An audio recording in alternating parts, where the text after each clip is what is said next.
Bonjour Didier Reynders. Bonjour. Vous êtes le vice-premier ministre et ministre des Affaires étrangères de Belgique. On est ravis de vous accueillir sur le plateau de TV5 Monde. On va bien sûr parler des nombreux sujets de politique internationale, mais d'abord les déclarations de ce gouverneur de Flandre occidentale qui a déclaré qu'il ne fallait pas nourrir les réfugiés. C'est une déclaration qui fait polémique aujourd'hui. Oui, ce sont des propos inadmissibles. On le comprend aisément, évidemment. On doit d'abord nourrir tout le monde. Il n'y a aucune raison de s'en prendre à une catégorie de la population, quelle qu'elle soit, et certainement pas de cette façon-là.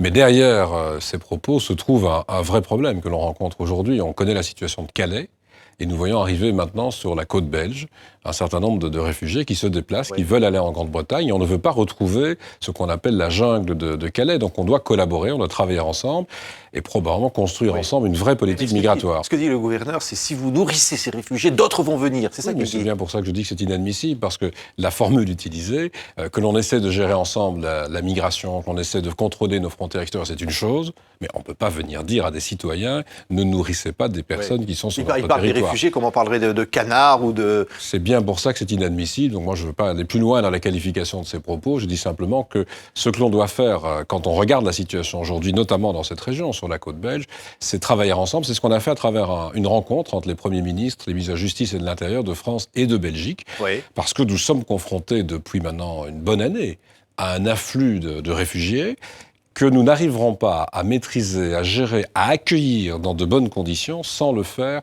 ensemble à travers une politique européenne de l'asile et de la migration. Oui, l'Europe ne peut pas accueillir tous les migrants, disait Manuel Valls en début de semaine à Bruxelles. C'est une formule qui n'est pas nouvelle. Je veux dire, Michel Rocard disait déjà qu'on ne pouvait pas accueillir toute la misère. Vous partagez il cette disait formule. on ne peut pas accueillir toute la misère du monde, mais chacun doit y prendre sa part. Donc on doit quand même faire cet effort. Alors cet effort d'abord pour des réfugiés. Je rappelle toujours que ces réfugiés viennent de pays où ils risquent leur vie.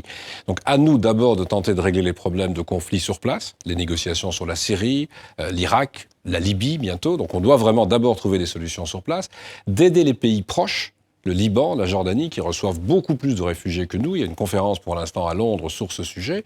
Et puis avec la Turquie. On a fait un accord avec la Turquie. Comment aider la Turquie à accueillir dans de bonnes conditions et en faisant en sorte que la Turquie maintienne aussi sur son territoire un certain nombre de personnes qui un jour souhaitent retourner en Syrie et en Irak.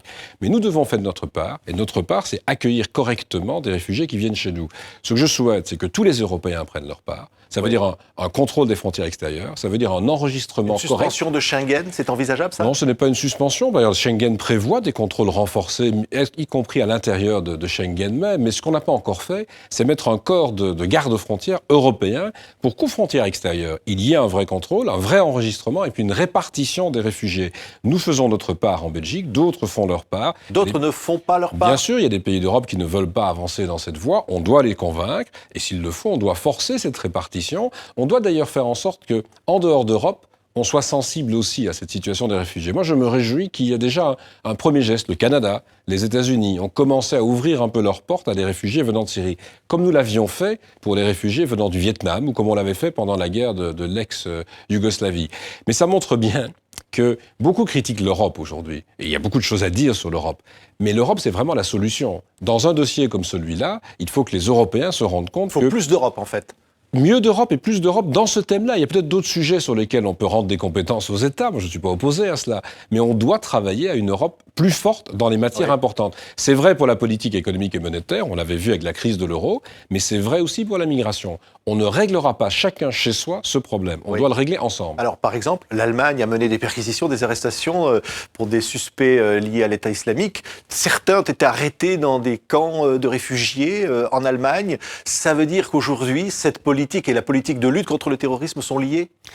Non, ce n'est pas lié dans l'absolu. C'est évident qu'il y a un certain nombre de personnes qui ont probablement utilisé les flux migratoires pour venir, y compris dans le cadre d'attentats terroristes. Mais ça reste assez marginal, je rappelle quand même. Il faut quand même le dire. On a connu des attentats dramatiques, et particulièrement à Paris en janvier, au mois de novembre. Les personnes qui ont réalisé ces attentats sont nées chez nous, ont été élevés en France ou en Belgique. Pour certains en Belgique, à Molenbeek. Pour d'autres en France, et ont été élevés chez nous, et puis sont partis se battre ou non en Syrie, sont revenus pour certains d'entre eux. Le premier attentat que l'on avait connu d'un djihadiste de retour de Syrie, c'était à Bruxelles. En 2014, nous avons eu un attentat au musée juif, un jeune Français qui rentrait de Syrie. Donc ça veut dire quoi ? Ça veut dire qu'il ne faut pas faire d'amalgame.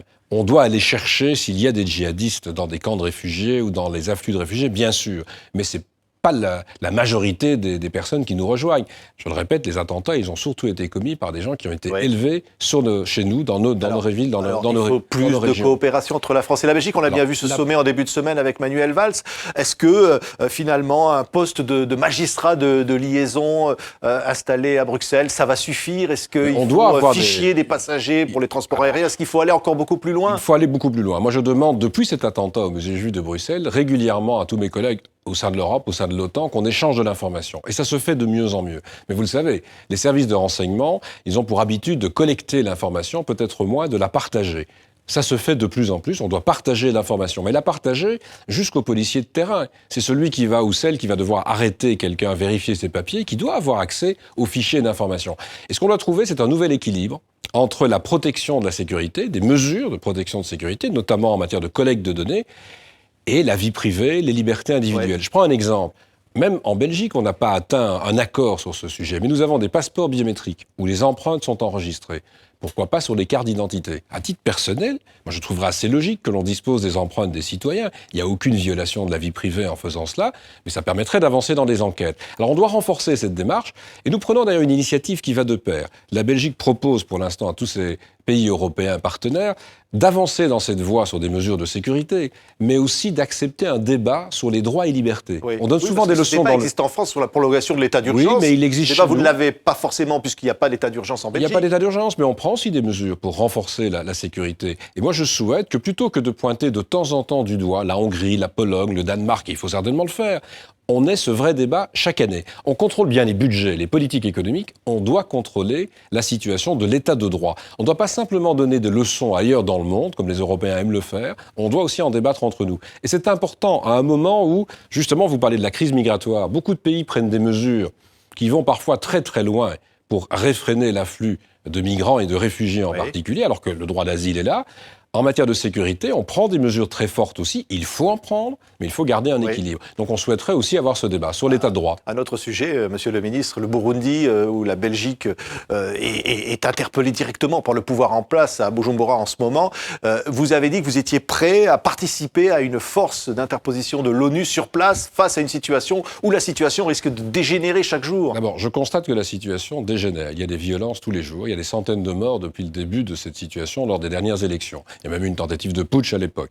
Je constate aussi qu'il n'y a pas de dialogue aujourd'hui entre le pouvoir et l'opposition. On souhaiterait que ce dialogue reprenne. Et ce que j'ai dit, c'est que si l'Union africaine et ou les Nations unies décidaient d'intervenir, peut-être d'abord à la demande des autorités burundaises, mais sinon pour avoir une force d'interposition, pour éviter que les violences ne se déploient de manière plus forte. Cette intervention-là ? Mais je crois que vu les violences actuelles et l'absence de dialogue, il faut y réfléchir. L'Union africaine y a réfléchi en profondeur. On travaille à la préparation de ce type d'intervention. Et ce que j'ai dit, c'est pas que la Belgique allait envoyer des soldats sur place, même s'il faudra réfléchir à ce genre de choses. C'est que nous serions prêts à aider logistiquement, comme on l'a déjà fait dans d'autres opérations ailleurs. Mais vous dites que vous êtes prêt à réfléchir à l'envoi de soldats sur place ? Je suis prêt à dire ce que l'on a déjà dit plusieurs fois au Parlement belge. Après la crise du Rwanda, nous avions dit plus jamais de présence sur place. Je crois que c'est une erreur. On doit s'autoriser ce type de présence, mais dans le cadre d'une décision des Nations Unies ou de l'Union africaine. Et ce que j'ai dit sur le Burundi, pour qu'il n'y ait pas de doute, c'est non pas que nous allions participer avec une présence sur place, mais que si l'Union africaine et où les Nations Unies déclenchaient une opération d'interposition, de protection de la population, bien entendu qu'on étudierait les moyens d'aider, notamment sur le plan logistique. Et ce que dit le président Nkurunziza en place, en parlant d'une possible recolonisation par la Belgique du Burundi, ça n'a aucun sens. Ça n'a aucun sens. C'est d'abord l'Union africaine, c'est l'Union africaine qui prend l'initiative, c'est aussi les Nations Unies qui doivent prendre l'initiative, mais qu'est-ce qu'on constate ? Plus de 200 000 réfugiés qui ont quitté le pays, des gens qui vont s'installer dans les pays voisins ou qui partent plus loin, des violences régulières.